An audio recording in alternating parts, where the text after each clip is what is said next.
All right, part two. Trying to get my emotions up here. I was just really disappointed. We're right there at the cusp as we get our numbers up and then all goes away. All right, 2023. We started this last week, part one, and I'm calling it the year of transition.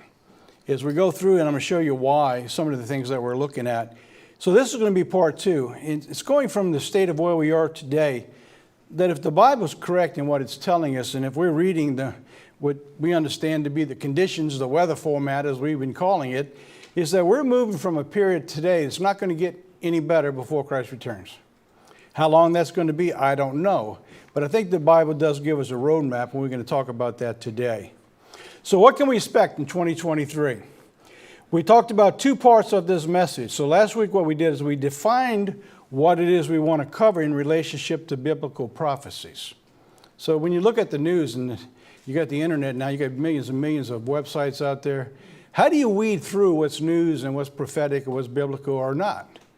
Well, actually, the Bible gives us some kind of indication. So today what we want to do is go into basically two specific stories. They're not news events, so to speak, but they're an encapsulation of two different events that the Bible warned us about in the Old Testament that's confirmed in the book of Revelation as we go forward.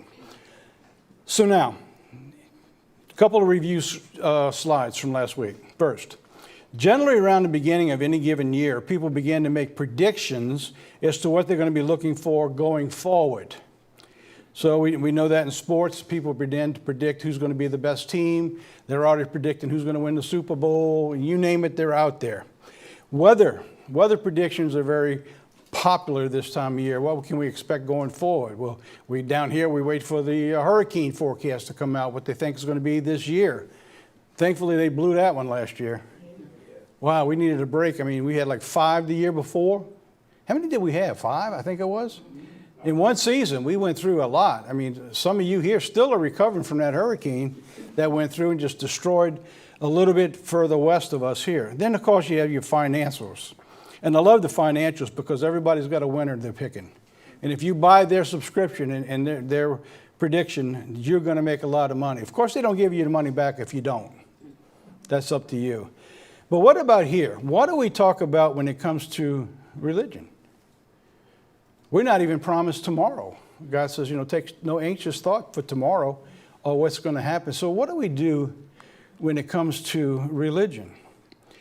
One of the most amazing things in some of my studies is that out of the Father's love, He has purposely withheld something from us. He's purposely withheld the specific day in the hour for Jesus' return. Well, what's incredible, though, when you go through the prophecies and you begin to line them out, and that's what we've been doing for the last 7 years now, we've been working together, lining out certain prophetic events, showing you former and then latter, tying in the Old Testament to the New Testament.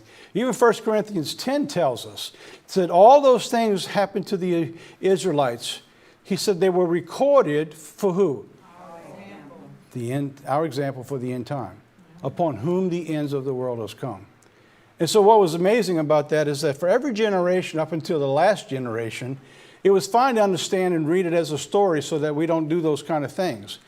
But for the last generation, it becomes prophetic. It doesn't come just as a story because it begins to lay out what we need to look at. So if we look at what's coming in this year, we should be able to go back in the Old Testament and tell us where we're at, because God says, if you want to see what I'm about to do, go back to what I did and you will see. And the church has always taught former and latter, especially when it comes in the duality of Christ in the Old Testament, the type of Moses, the type of Joshua.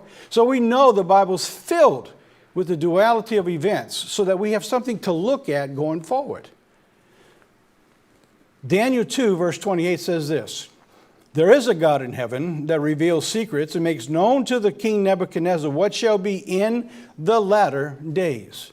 So as God began to reveal, it's amazing, He revealed it to a Gentile king that Daniel had to go to and to give him what God was telling him. So God does reveal things, but again, all of these events all doing the same thing. They're pointing to the latter days. Now, it's difficult to convince people today if you think you're in the latter days because you see, we've always had events. We've always had wars. We've had rumors of wars. We've always had famines, earthquakes, floods, you name it. They've been there, but they're escalating. And we've never had a time like you see today when they're all merging at the same time, at higher levels than we've ever seen before. So he says, your dream and your visions upon your head are these. And then he goes in and he begins to explain what's going on. Later in the book of Daniel, God tells him further where they're going to be and how and why. So we don't know the day or the hour. What do we know? So if we don't know that, how do we know what we're supposed to do? Because see, there is a scripture that God tells us that he's not going to do anything until he shows it first to his servants. He says, I'm not going to do it till I reveal my secret to my servants. So, but now we've got a time to look for. We look for what's in what's called the Sermon on the Olivet Prophecy, and it's talking about the return of Christ. Like, they wanted to know, when are these things going to be? Now, here's one point that we need to look at, and I didn't bring out last week because it was tied into another set of series that we had. Jesus says, when you see all these things come to pass, and so he began to regale them with all the events from verse 1, verse 2, and he goes through step by step. And he tells us in that same chapter, he said, unless I cut time short, no flesh is going to be saved. He said, but for the elect's sake, he will cut time short. So even if we knew the time, we don't know because he's going to cut time short. So when is it possible that mankind could destroy itself many times over? Not just once, but many times over. So when you look at it, it says, that generation shall not pass till these things be fulfilled. Now, he was talking to a generation 2,000 years ago. So, but what he was talking to is the concept of what he just told them, not that generation. What he says is the generation that shall be alive when it was possible to destroy all flesh, that generation shall not pass. That time and period in this world came where you can destroy the whole flesh somewhere around 1950, 52, 1948, with the nuclear arsenal that we developed, or you can destroy mankind many times over during that period. And understanding that God gives mankind 70 years, maybe 80 years, he's telling us that when it was possible to destroy mankind, the generation that was alive at that time shall not pass till these things be fulfilled.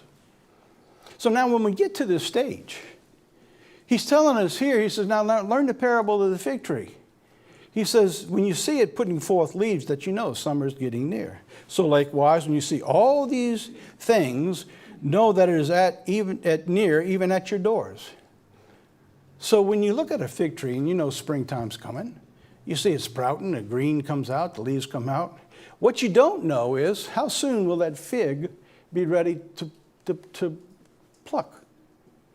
Well, we don't know because you see, it's just starting to blossom, just coming into play. So God's reserved all these things, just like with this fig tree, for the end time at his will. God tells us there's an appointed time for all of this, and he lays it out very clearly in the scripture.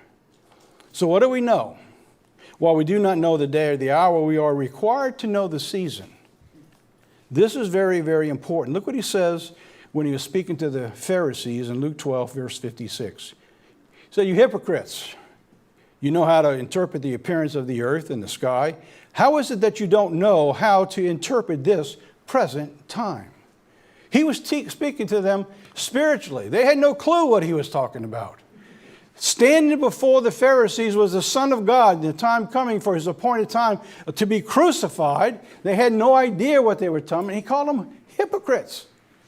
They were the religious order of the day. They should have been able to read the prophets and understand what was going to happen. But they had no clue. So how about today? Where do we stand as a Church of God community? Where do we stand going forward in reading the scriptures? How do we judge that against the events going on around the world as we see things beginning to heat up everywhere we turn around? How do we stand and judge all those things against what the Bible tells us to look for? In other words, how do we have any idea where we're at in the time, in the life of the events?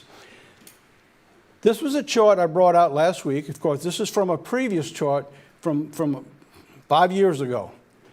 Each one of these stories that we have gone through, each one of the timeline series, all added a piece of a puzzle. This was one of the beginning stages. This is the most basic of the understanding of the God's principles that the Church of God have taught since I've been in the church, is the time for mankind is given 7,000 years. It's all built around the 7. So let's go build that chart right now. And I'm going to come back to Hosea 6 on this chart. This is a starting point to tell us how close we're getting. So we understand the plan of God is given to us for mankind 7,000 years. Now we also know at the end of the 7,000 years, when we get there, there's going to be a millennial reign. That millennial reign, Jesus Christ is going to do what? He's going to stand on the Mount of Olives when he comes. We're going to see him coming from the heavens. And he'll sit and we're going to rule and reign with him for 1,000 years, correct? Yes. So now let's begin to look at this. So how about now we begin to put together from creation to Christ's first comings was right at 4,000 years. We knew there was a period of time of Jesus' crucifixion. At the end of 6,000 years, the millennial reign. We know there's a millennial reign, so we count back ways. It has to come to 6,000 years. So somewhere between creation and here is 6,000 years. We also know it's confirmed that Christ came 2,000 years ago. So what am I getting at? I'm getting at a scripture and a prophecy that God gave to us from the book of Hosea, chapter 6, verse 2. After 2 days, he will revive us. When is after 2 days? It's after 2 days of Jesus Christ, because you're going to see we're talking about, if you look at the prophecy, Jesus Christ. After 2 days, when Christ was crucified, it was from 30 or 31 AD, what the church is taught, depending on which church you attend. So I don't fight the year. So either way, 1 or 2. If we went through 2,000 years, or 2 days, or day is 1,000 years, as the Bible teaches us, just like 7,000 years is just like 7 days. A day is 1,000 years. So we have the weekly Sabbath. A day is 1 day, 7 days, you bring you to a Sabbath. Hebrews tell us there remains therefore a what? A Sabbath unto the people of God. So there's no mistaking we're talking about 1,000 years as a day. Peter says so, and I'm going to show you that scripture. Then it goes on to say, and in the third year, in the third day, he will raise us up and we will live in his sight. So I'm going to ask everyone here, is there any other place in the Bible, because I hadn't found it, that we dwell in Christ's face or with him other than the millennium? Of course, there's the new heaven and the new earth. You can go there. But here we're talking about dwelling on this earth. So when you read this scripture, it's telling us after 2 days. So if we went forward 2,000 years, that brings us to around 2030, 2031. All right, so we're in the ballpark then. We also know that it confirms what Matthew 24 says, that the generation that is alive, when it's possible to destroy all flesh, will not pass until these things be fulfilled. If I went back 80 years, God says you have a time of 70, and perhaps, if by his blessings, 80 years, you would have all the way back to where does that take us to? 2050. So now we have two confirmations of what we're looking at. So we don't have to give thought process through this. We go back into the scripture and we fulfill from what it says. So now we've got a starting point on where we need to go. 2 Peter 3:8 says, Beloved, be not ignorant of this one thing, that the day with the Lord is 1,000 years, and 1,000 years as a day. And so there we have. This is the basic structure that gives us the time frame on where we are. Now, I know that we have heard from all generations from the time of the New Testament. The Apostle Paul says that we which are alive and remain.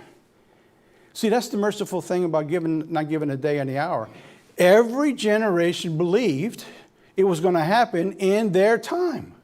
Mr. Herbert thought about it. You go back into the writings during World War II, and he was out proclaiming loudly that Hitler's going to march across Europe. He's going to go down into the promised land, and he's going to overthrow, and the army's going to surround Jerusalem. And Christ is coming now, he says. Didn't happen, did it? 1972, Christ is coming back. Didn't happen. Well, it may not happen in our day, but I think it will. Of course, I'm no different than the rest. But see, here's what we've got. We've got concrete evidence of what's going on now they didn't have back then.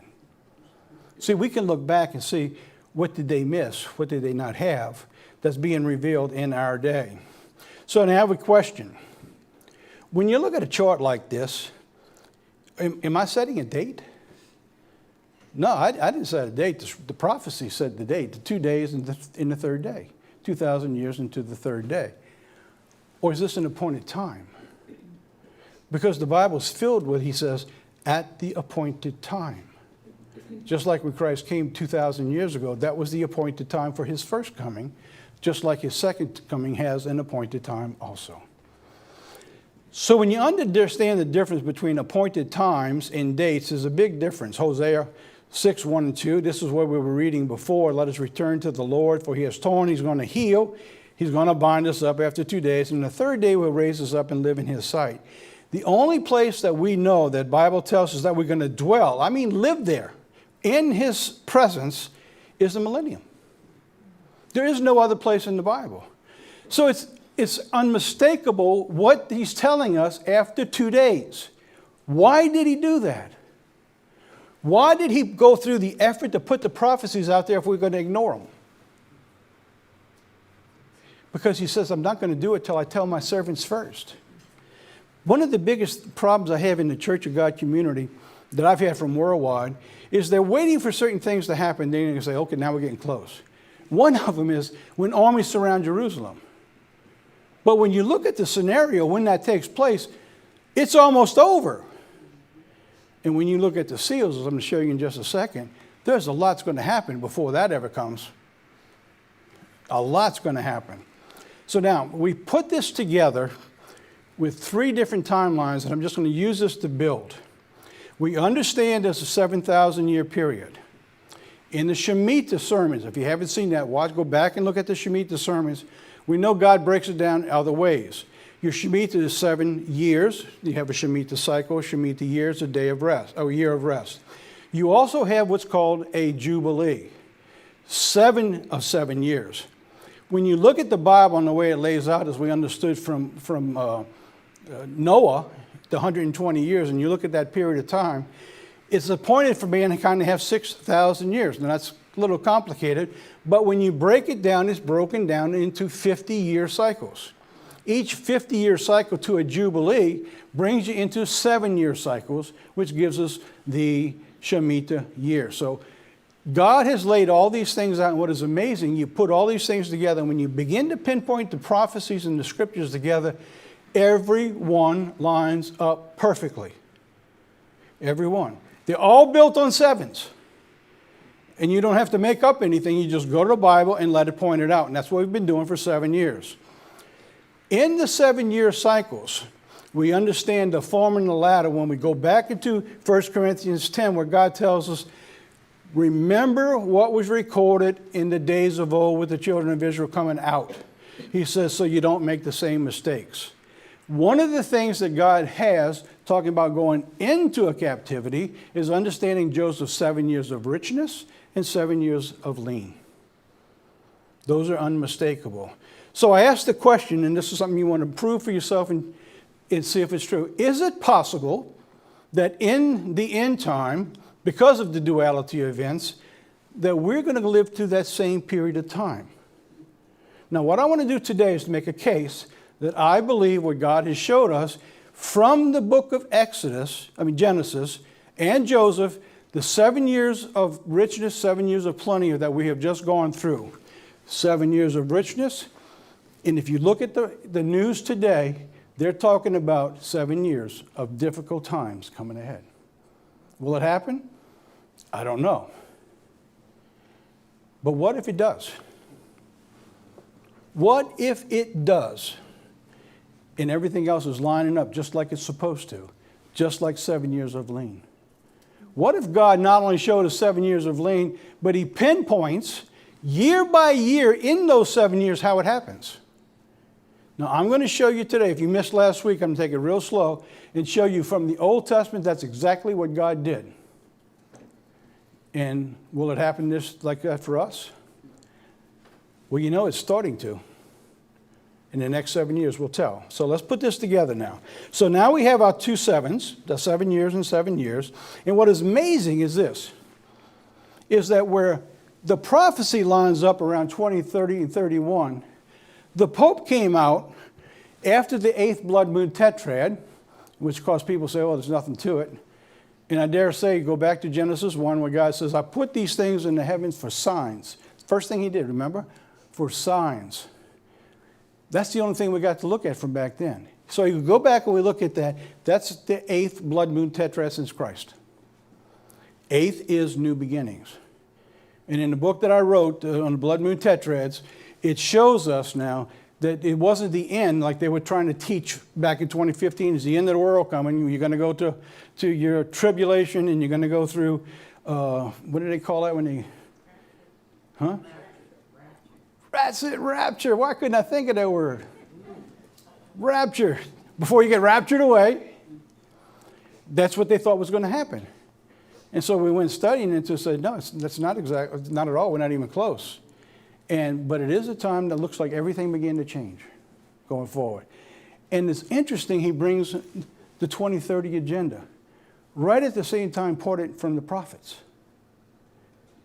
So I asked the question, and I've asked it for years now, how does Satan know that he has a short time? And Satan knows it, shouldn't we? And I believe God has showed us that. So we did this through 3 areas, through what's called a siege from 2015 to 2020. And I'm talking about now, you can go back, I'm going to show you the series. Remember, we talked about events happening that was unfolding right before our very eyes. They unfolded just like they did if you were taking over a city. When they would encircle a city, they would siege it. And generally, they'd just sit outside and starve them out until they could just destroy the city. Then there came a breach in the wall, and they would go into the city. And the Bible is very clear in the book of Jeremiah how all those things take place.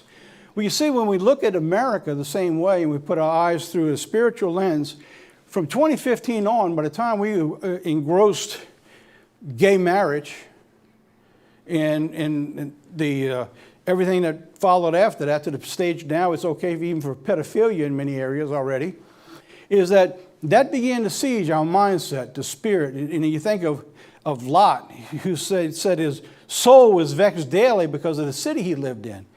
We look at the news today, we look at the events where we're going through. Are not our souls vexed daily with what's going on around us?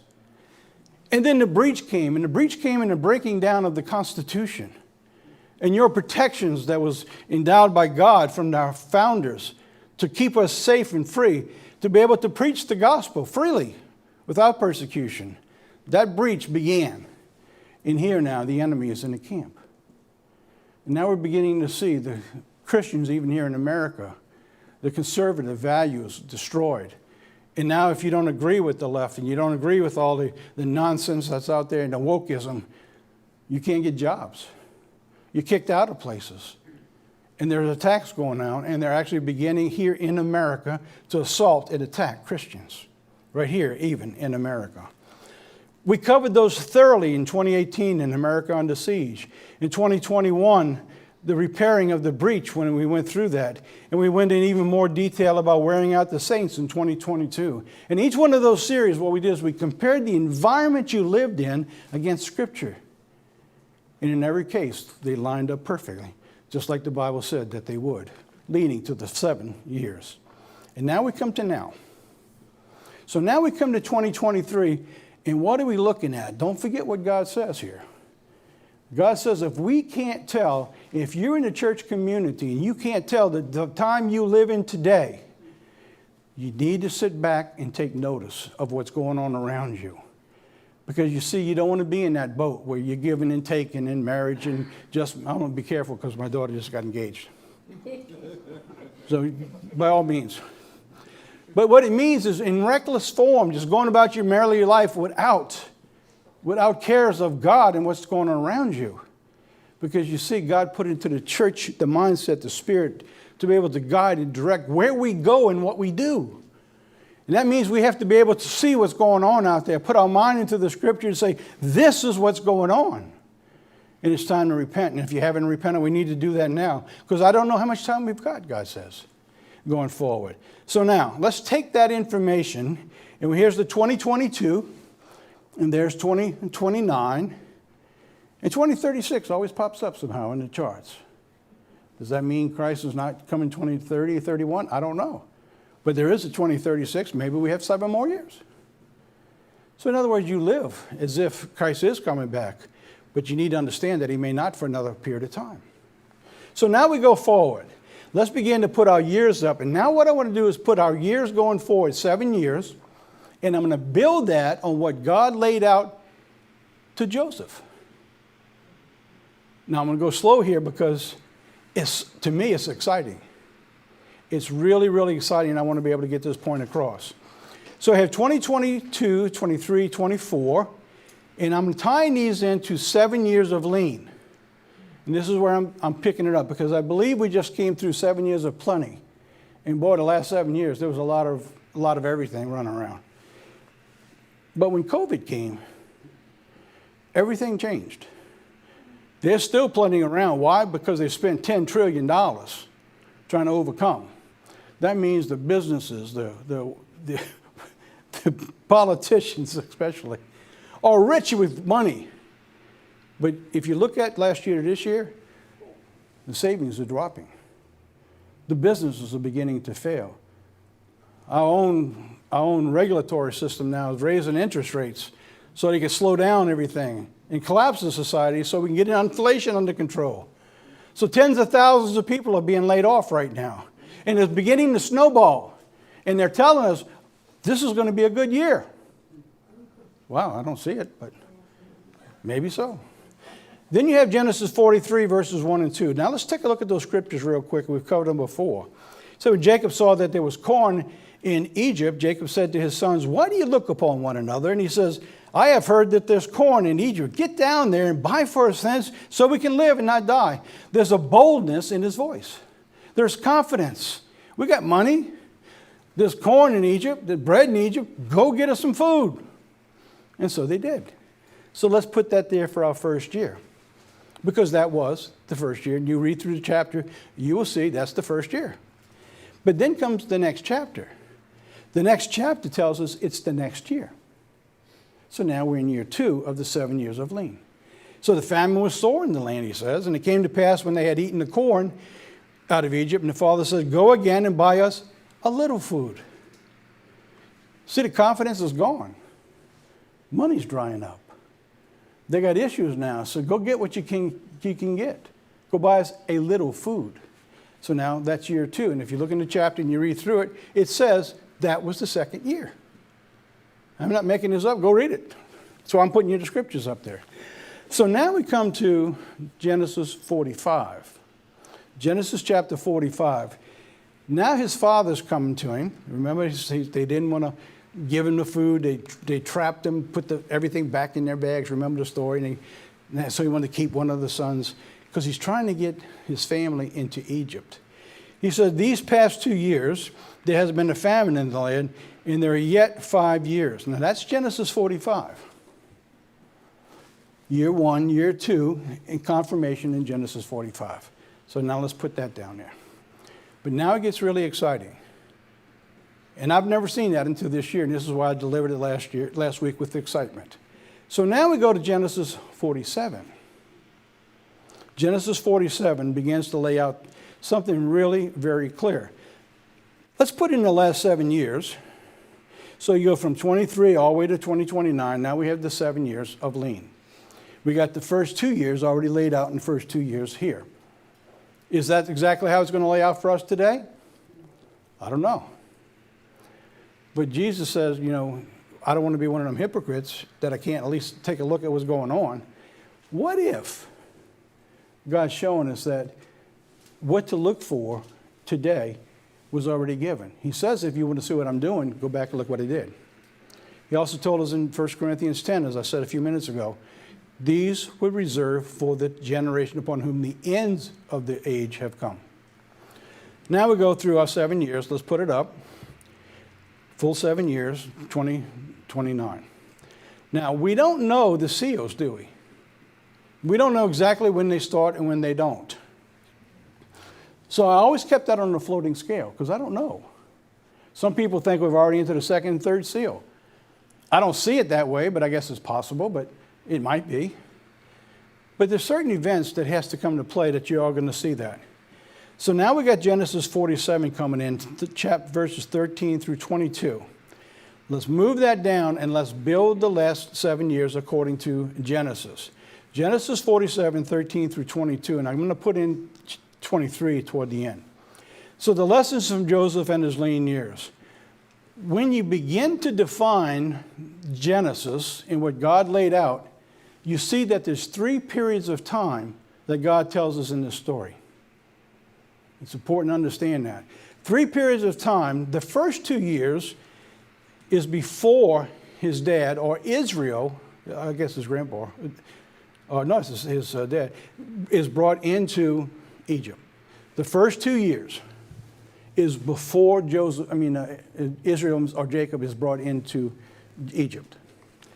The second 2 years is when Jacob or Israel is actually in Egypt. In the last 5 years, of the last 3 years of that is by the 5th year, famine and bondage is across the land of Egypt. All right, so Israel's not in Egypt yet. Israel is in Egypt, and there's still 3 years to go. How do we know that? I'm going to show you that in 47. So the first year, food is available, but it's getting tight. Remember? Go get us some food so we can live. Second year, there's food shortages. If I look at the news and you bring the events that we've been going through, News Nuggets and Insights, we've been very detailed in this, is that almost every supplier around the world is telling us 2023, 2024 is going to be a horrible time because, you see, they don't have the seed. The war in Ukraine, they don't have the growth. They don't have the production. You know they've slaughtered over 97 million chickens here in America because of swine flu? They don't have the fertilizers because they can't get out of Russia and China. So in other words, I'm looking at suppliers saying, we're drying up in the supply. And the only reason you're not seeing them on the shelves to the degree it is because they're in their reserves and they're pulling from them. And now they're trying to find food in Venezuela, in other places around the world. So everything's getting higher and your shelves are going to begin to go slower. You're seeing it happen step by step right now. In the story, they ran out of food. So they said, okay, you get no more money? Some of your cattle, some of your livestock.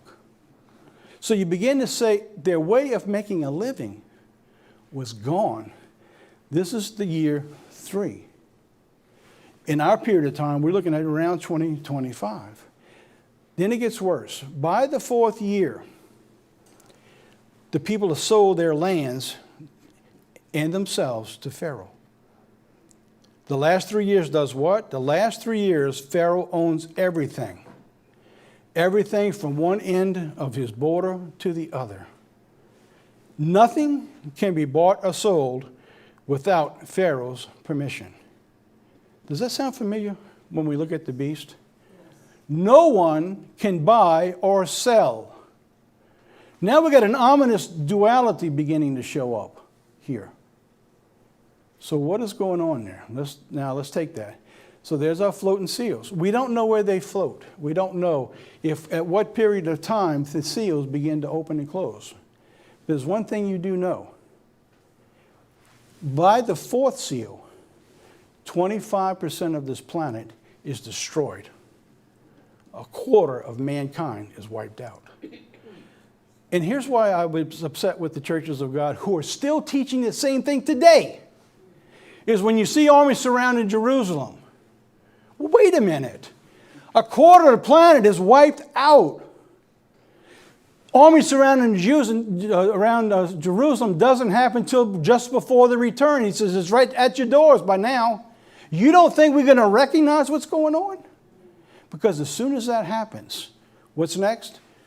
3 years of tribulation, according to Seal. So now what we have is a confirmation of a year by year according to Joseph in the Old Testament. I'm going to read those scriptures to you in just a moment. We also have a confirmed commitment out of Revelation of where we stand and what to look for. We just need to recognize it. I don't want to stand before Christ as a minister of Jesus Christ And him said, you hypocrite. You preached every Saturday. How come you couldn't tell what kind of time you were in? I don't want to stand there and do that. I'd rather be mocked by the people today and say, no, we always got plenty of time. It's always been this way. No, I don't think so. I don't think we've ever been in the time that we're in today. So now, look what it says in verse 22. Only the land of the priests is bought not for the only the land of the priests he bought not for Pharaoh, of course. For the priests had a portion assigned to them of Pharaoh, and they did eat their portion which Pharaoh gave them. Therefore they sold not their land. So what am I looking at now? Something very ominous just showed up when I read this verse. We know here, what is that? That's a civil authority. That's Pharaoh. He owns everything. At the end time, it says the beast. The beast rises up and he owns everything. But it also says there's a second beast. So we have a religious order and we have a civil order showing up. So now what do we just see? It just took place. We see the likelihood of what you see in Revelation in the New Testament. The two beast system just showed up. Pharaoh, where no one can buy or sell, in the religious order, the type of the woman riding the beast. So now you have the priests. They're the only ones who wasn't under this control. They began to run Pharaoh, by the way, when you look at history. So when you begin to look at these two things, you have a type of a 2B system showed up from the book of Genesis. You put it all together, it's kind of ominous. God says, if you want to see what I'm going to do, go see what I did. So now we have in the book of Genesis, of all places, a period of time likened unto an end time. There's a two-piece system. So now let's take a look at these two. The 2B system of Revelation on the world scene. The one thing that connects them all right now is climate change. Is the climate change and the developing of the 2B system. The COPs, as the COP27, is the Conference of the Parties, is what the COP stands for. You see that it began to get its legs. The COP27 has been around for 27 years. Nobody basically ever heard of it until 2015, COP21. Why? Because that's when the Pope stepped in. That's when the Pope just kicked everything up. That's just right after the blood moon tetrads. Everything falling into place. The Pope comes in, all of a sudden it's on the screen. It's at the UN. It's here in America. We talked about that. And what else do we have? The World Economic Forum. So what we're looking at today, you're looking at the development, the foundation, the start of the 2B system. You have the Pope running the religious order and the WEF running the civil order. Romans 1:21 through 25 says, because that when they knew not God, they glorified him not, neither were they thankful, but became vain in their imaginations, and the fullness was darkened. Professing themselves to be wise, they became fools. I'm going to show you a video in just a few minutes. It's what we played in News Nuggets and Insights this past week, how people said that they're going to become God themselves. And I'm not making this up. And he called Jesus Christ fake news. And where is he talking? He's talking at the WEF. The world leaders of the world telling everybody what's going on. And they said, we don't need God anymore. We're going to do it ourselves. By the way, that's what the Pope has said. It's called humanism. We don't need Christ. He's going to do it himself. He said, wherefore God gave them up to uncleanness through the lust of their own hearts, to dishonor their own bodies between themselves, who changed the truth of God into a lie, and worship and serve the creature more than the Creator, who is blessed forever. So what are we doing today? Climate change? It's become a religion of climate, worshiping the earth, not God.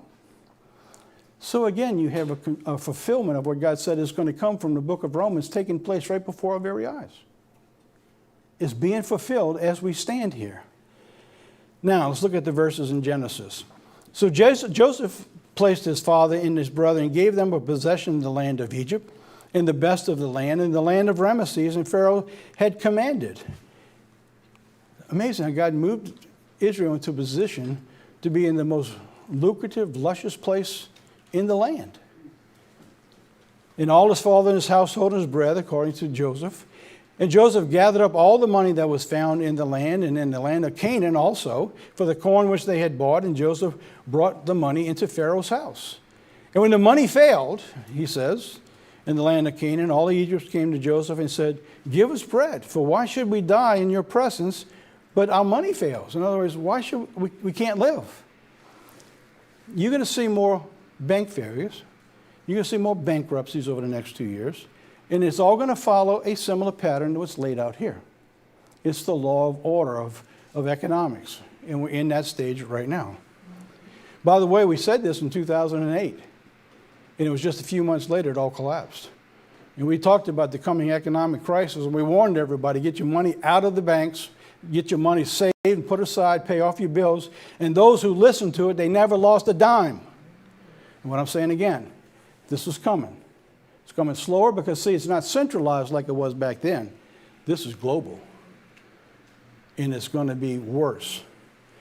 So Joseph says, give me cattle, and I will give you for your cattle if your money fails. And they brought their cattle to Joseph, and Joseph gave them bread in exchange for the horses and their flocks and their cattle and their herds and for their asses, and he fed them with bread and the cattle all that year. In other words, now they don't have anything. They were agrarian societies. That's how they lived. It's all gone now. That's all gone. That's the third year. So now we go to the next verse. And when that year was ended, it came to him the second year. What second year? It's the second year after Joseph Jacob was brought to Egypt. Because remember, we're in chapter 47 and 45. I had said there was still 5 years to go. So we go through, now we're going from the 5 years, we're moving forward. And so he says, now this is the second year after Jacob was in Egypt. We will not hide, we're not going to hide this from you. We're in bad shape is what they're saying. How that our money is spent, my Lord, and you have our herds and our cattle. There's not enough left in my sight, but our bodies in our land. There's a scripture that God says when he comes back and he restores us. Why? Because God says he's going to have to come back a second time to gather his people like he did the first time. In other words, we're going back into bondage, whether people want to admit it or like it or not. It's going to happen. Here is showing now, he's moving us into that stage little by little, what's taking place. So all we got left is our bodies and our lands. Therefore we shall die in your eyes, both we and our land. Buy us and our land for bread, and we and our land will be servants. Bondage. You see, we don't have to be captured and taken away to another foreign land, although some will. You could be right where you are, and everything you do and everything you work on is going to belong to somebody else. It's happening right before your eyes. Have you noticed the immigrants coming into America? How many billions and hundreds of billions of dollars you think is going to take care of that?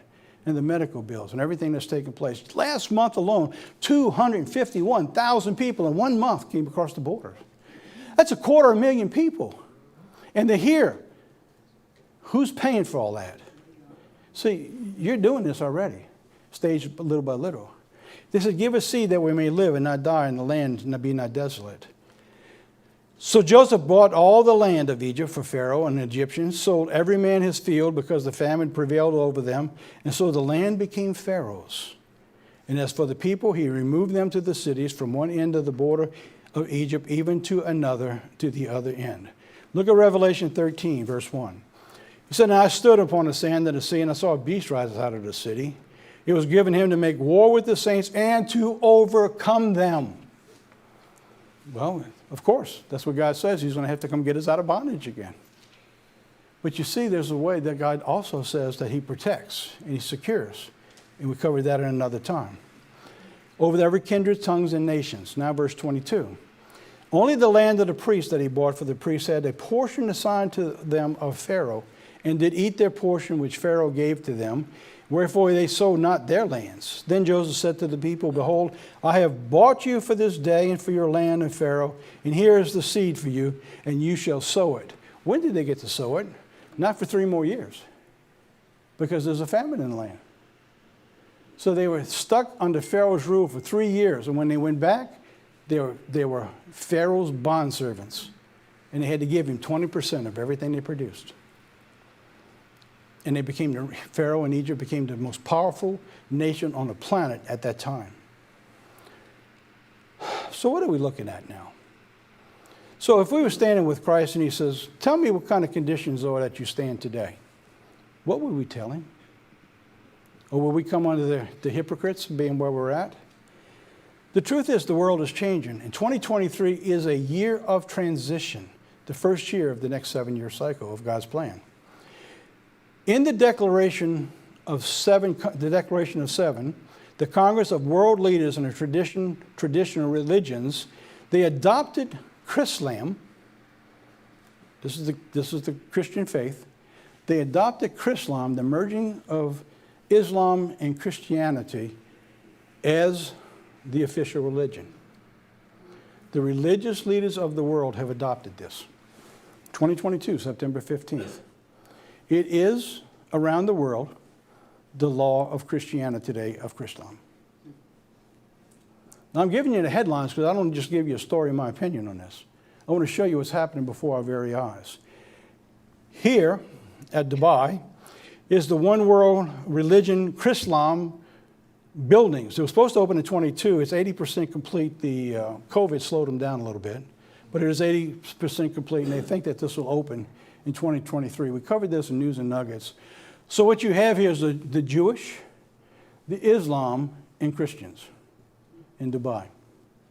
By the way, it's being built in a nation that doesn't allow Christianity. It's going to be really interesting how this works out. Amazing. Chrislam is confirmed, led by Pope Francis. Seems like he's always into this, doesn't he? Leaders of the world religions formally adopt human fraternity document at the 7th Congress. In other words, this is when you take Christ out and we do it ourselves.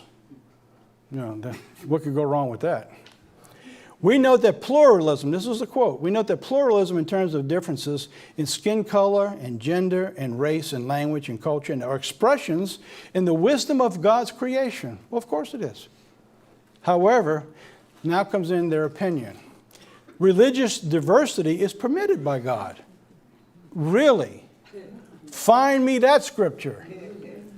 There is no other way into salvation but Jesus Christ. There's no diversity. There's diversity of administration, of course. There's differences of how the churches worship here versus down in Jamaica. We wear coat and tie. They down there in shorts and colorful shirts. Everybody having a great time. Their music's a lot livelier than ours. You go down there, I feel like I'm Pentecostal. They love their music. I mean, they really do. We went down there and it's like, wow. I was taken back a little bit at first, but man, when I got into it, watch what they did. I felt really good for them when I left there. So, wow, this is really neat down here. So that won't work in America. The human fraternity. So religious diversity is permitted by God. Therefore, any coercion, look at this, any coercion to a particular religion or the religious doctrine is unacceptable. That means if you stand on your conservative Christian values and tell people you should worship God on the Sabbath day, you should be keeping the holy days, keeping the Feast of Tabernacles or Passover, that comes under, it's unacceptable of coercion of someone else to believe what you believe. Unacceptable. They passed a ruling on it by all the churches. In Kazakhstan, the Interreligious Congress, now this goes a little further, the Interreligious Congress adopts a declaration calling religious pluralism God's will. Interreligious Congress, in which Pope Francis participated in this, in Kazakhstan, adopted the declaration calling religious pluralism an expression of the wisdom of God's will in creation.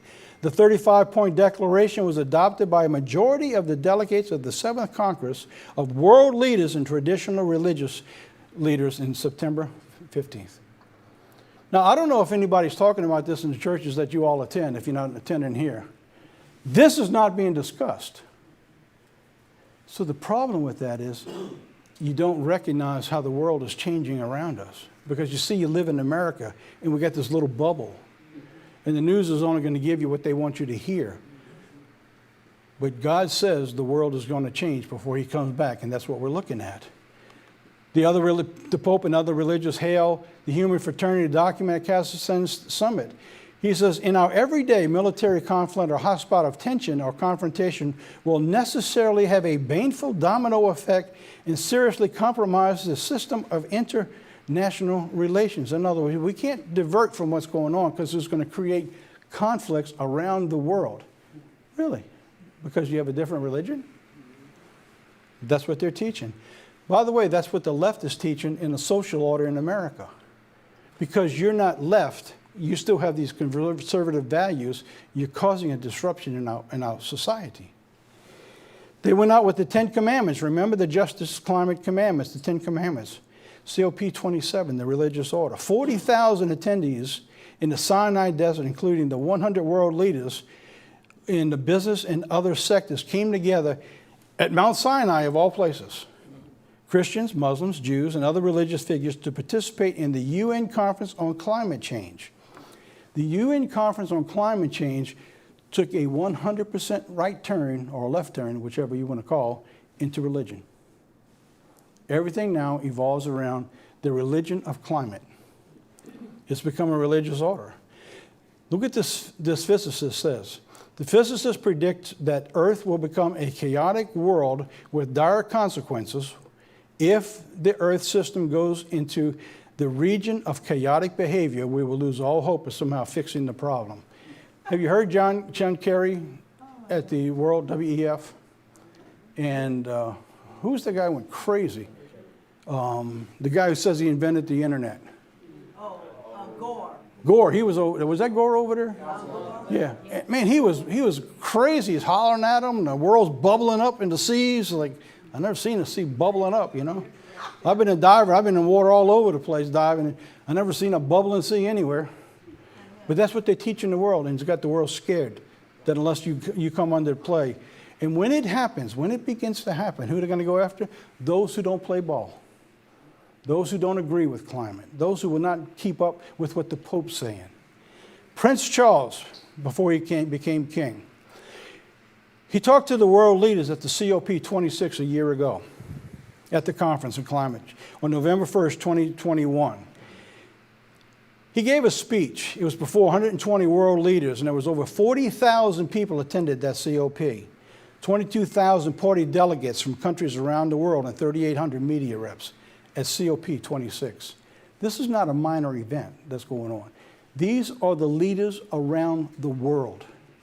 So you have the religious order and you have the civil order all coming together here.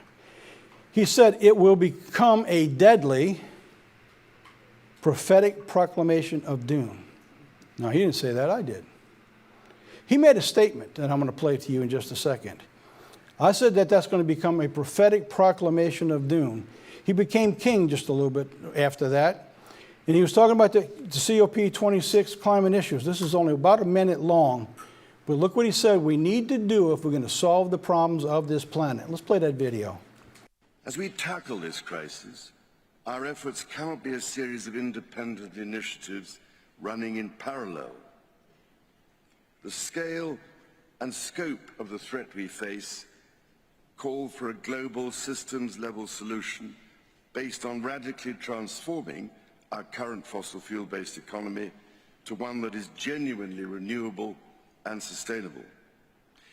So, ladies and gentlemen, my plea today is for countries to come together to create the environment that enables every sector of industry to take the action required.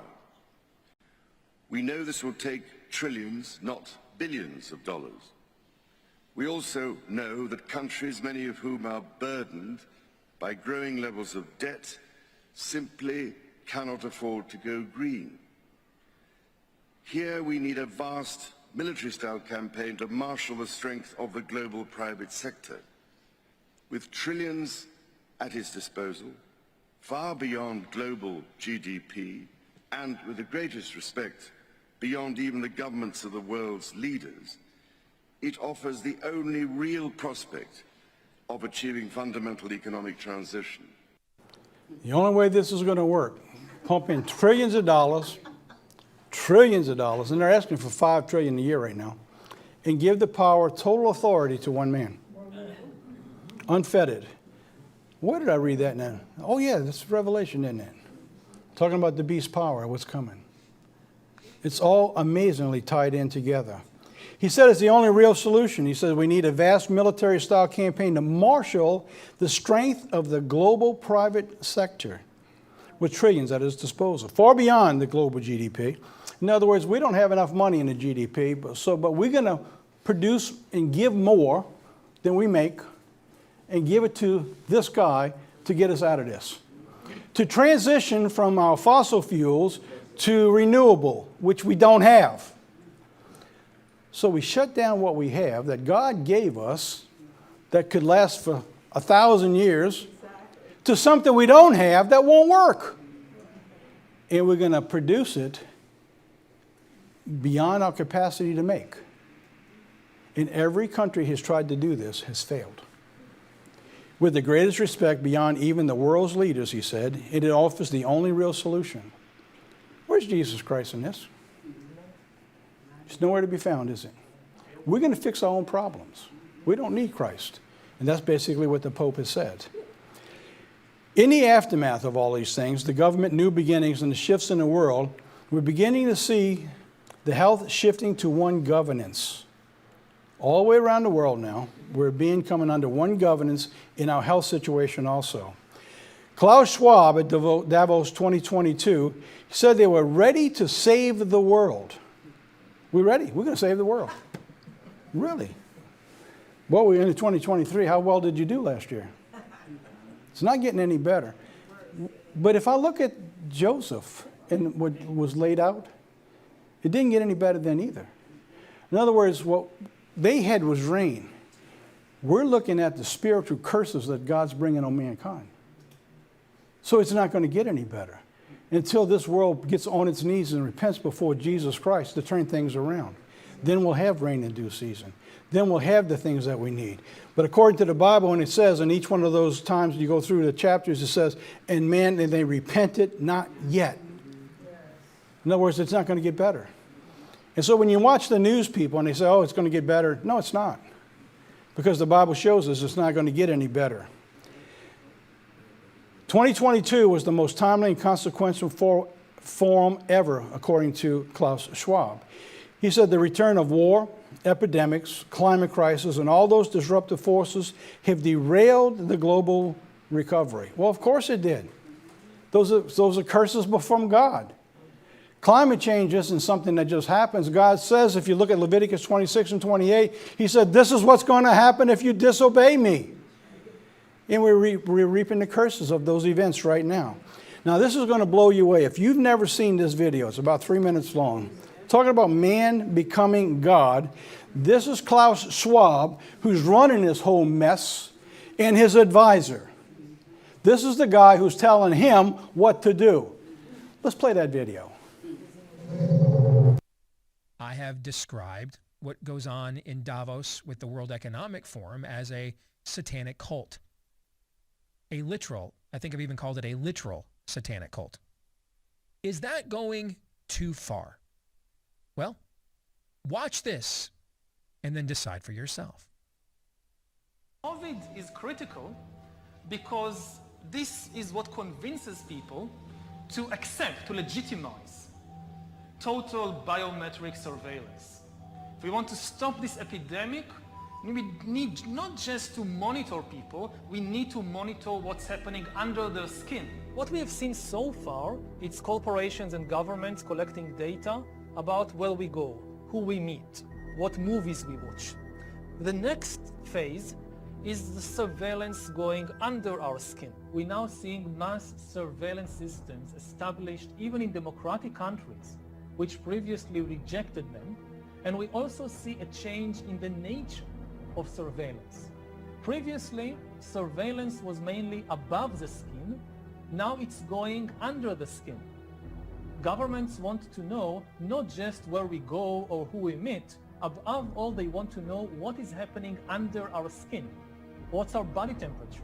What's our blood pressure? What is our medical condition?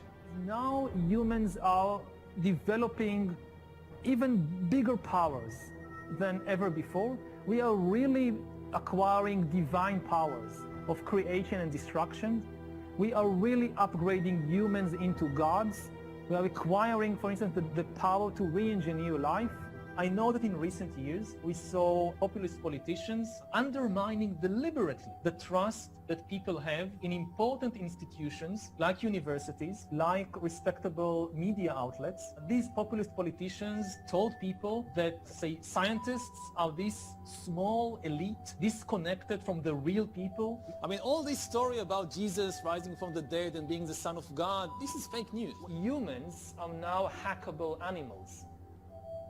You know, the whole idea that humans have, you know, they have this soul or spirit and they have free will and nobody knows what's happening inside me. So whatever I choose, whether in the election or whether in the supermarket, this is my free will, that's over. We are probably one of the last generations of Homo sapiens, because in the coming generations, we will learn how to engineer bodies and brains and minds. Now, how exactly will the future masters of the planet look like? This will be decided by the people who own the data. Science is replacing evolution by natural selection with evolution by intelligent design. Not the intelligent design of some god above the clouds, but our intelligent design and the intelligent design of our clouds. The IBM cloud, the Microsoft cloud, these are the new driving forces of evolution. And at the same time, science may enable life, after being confined for 4 billion years to the limited realm of organic compounds, science may enable life to break out into the inorganic realm. In case you didn't catch what he said, is that they're going inside to our soul and our minds. We're going to become spirit beings, and man has the ability to do that at some point. We won't need God. When the elections changed in the last couple times, you hear more and more going after the soul of America, the soul of the Indian people. That's what you hear here. And I remind you of Romans 1 as we started with some of this, when God says they became wise in their own mind. They honestly believe that. Those people sitting in that audience toward the end, those were the people at Davos. Those are the leaders of the world putting all this together. And they're listening to this. And when he's finished, they're applauding. They believe that they can do this.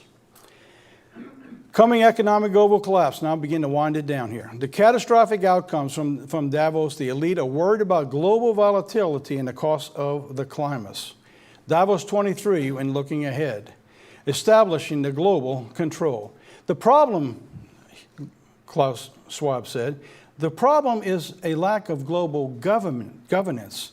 So as per usual, the annual summit will be presided by Klaus Schwab, and it was this past week, the chairman of the WEF, who has repeatedly boasted about his organization having penetrated government. This is very interesting language when you talk about penetrating government, because it has a very real feel of the beast that we're looking at in Revelation. And this is what he says. The problem is not globalization. The problem is the lack of global governance. We look at Genesis in the last 3 years, and the global governance became when everybody became bond slaves for what was going on there. Therefore, to fix the problem, the global elite will require more and more control over the governance of the world. The problem with that is that every nation that has entered into these green climate agreements have faced and are on the verge of collapse. Every single one. It does not work. Revelation 17, 12 and 13 says this: the 10 horns which you saw are 10 kings, which have received no kingdom as yet, but have received power as kings 1 hour with the beast. We just read there where it says he brags about penetrating into the governments. So here's what we're looking at is a civil order moving into a government structure to take control. Could it be that the 10 of the most powerful businesses combined with those nations that they have the control of monitor this? Because it says they act as a king, they rule as a king, but they have no kingdom, and neither do businesses. They have one mind, and shall give all their power and strength unto the beast. And the king, now the king of England says, Let's give everything to that man who's going to run that system. Does this sound like things are lining up? They are. They are lining up faster than most people realize because they're not looking at the time they live in. Because they think, we got plenty of time. It's always been this way.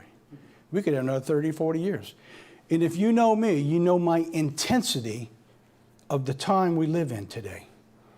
That makes people uncomfortable. But you cannot go back and defray things that are happening right before our very eyes. I talked to one of the leaders of one of the biggest churches of the Church of God community just about a month ago. And I told him, if you don't, because he called me, if you don't start preaching the prophecy and the warning message that the church has been teaching for 50, 60, 70 years since the days of Mr. Herbert, I said, the people are going to be walking out of your churches. I said, how do you preach prophecy when it's right before your very eyes? You ignore it. I said, the spirit that drove those people to be able to worship with you is the same spirit that God's given them to understand what's happening right before their very eyes. And they're looking for guidance and for structure and for help. And we in the Church of God community need to give that to them. The World Economic Forum in Switzerland. Things are getting so bad, so quick, changing. Switzerland, when they're holding WEF this year, they had to bring in 5,000 soldiers because they were concerned about the riots that were going to break out and people going after and killing some of those leaders because it's wrecking and destroying their countries. And they're not changing. They're doubling down as they go. These are our top picks for 2022. And guess what? I don't have to change a thing. They're the same thing for 2023, and this will begin to wrap it up. The Pope, COP27. Well, there's going to be a COP28. How far will that go? It was interesting that on December 31st, at the end of 2022, Pope Benedict XVI died. I'm going to bring in a quote from his in just a minute to show you why. It's important that I brought this up. One of the last vestures, even in the Catholic Church, as corrupt as it is, he knew something about going gay. He knew the change that would take place. Look what he says in 2003. The Vatican Congregation for the Doctrine of Faith stated in 2003 that respect for homosexual persons cannot lead in any way to approval of homosexual behavior or to legal recognition of homosexual unions. You see the pictures of what's with the Pope today? He supports that. He said, well, I don't want to marry him in a church, but we accept him. Everyone has a place. Everyone has a religion. It's okay. He went on to say, the common good requires that laws recognize, promote, and protect marriage as the basis of the family and the primary unit of society. He was smart enough to recognize that. He died. Immediately after his death, you know what the Pope did? He changed the Catholic structure in the Vatican. He eliminated many of the leaders, and now they got to go directly to him. And what he's been doing is he's been stacking the deck of who's going to be voting for the next Pope. And he's put in place who he wants to come back after he dies or retires to continue with his plan for the 2030 agenda. And now that Pope died, now he's unfettered. No one to stop him for what he wanted to do. He went on, he added, legal recognition of homosexual unions or placing them on the same level as marriage would mean not only the approval of deviant behavior with the consequence of making it a model in present-day society, but also obscure the basic values which belong to the common inheritance of humanity. He said, the church cannot fail to defend these values for the good of men and women, for the good of society itself. The last pope will probably see that had those values. He recognized at least that much in the Catholic Church. 2, we're going to continue to see weather conditions. 2023, if you've seen what's happened in California, the flooding and the stuff that's going on right now, this report came out that the time we live into, he says the time would be a disaster. That was 10 years ago. For the time we live in today, well, we're getting pretty close to that already. 3, we're going to see more famines and pestilence. The countries over in Africa, South America, parts of Asia, they're beginning to feel the strain right now. All the food supply that was coming out of Ukraine and from Russia feeding into those supply chains, they're not there. And ones that are there, they're less and less. So you're going to continue to see this all taking place as they go. Inflation and debt. Yeah, inflation has slowed down. Has your food bill gotten any less? No. Inflation only slows down because it catches up with the inflation from a year ago. So the prices stay up. Have you noticed the gas going back up again? Isn't it interesting? Right after the election, everything started turning around, going back up again. I've seen our gas right by my house go up 30 cents in just 4 days, a gallon. And the border. Every one of these is a biblical prophecy of God. And every one of these is getting worse and worse with each additional year. You might ask, what about the war in Ukraine? Well, there's a catalyst. And those catalysts are going to get worse and worse with more wars and more rumors of wars. What if China decides to attack? What do you think is going to happen there? What about Turkey? What about Iran now? What happens if Israel has to strike down to stop the nuclear power plants? Benjamin Netanyahu's back in power. He says he'll tear down the gates of humanity before he lets that happen. What about the leading up to the armies that's going to begin to surround Jerusalem? Everything we see here now is happening at a faster, heightened rate than we've ever seen it before. And there's no end in sight. 2023, I believe, is a year in transition. And when this year is over, I believe if the warnings that we've seen in the book of Joseph, things will continue to get worse throughout this year as you see those 5 events continue to magnify around the world.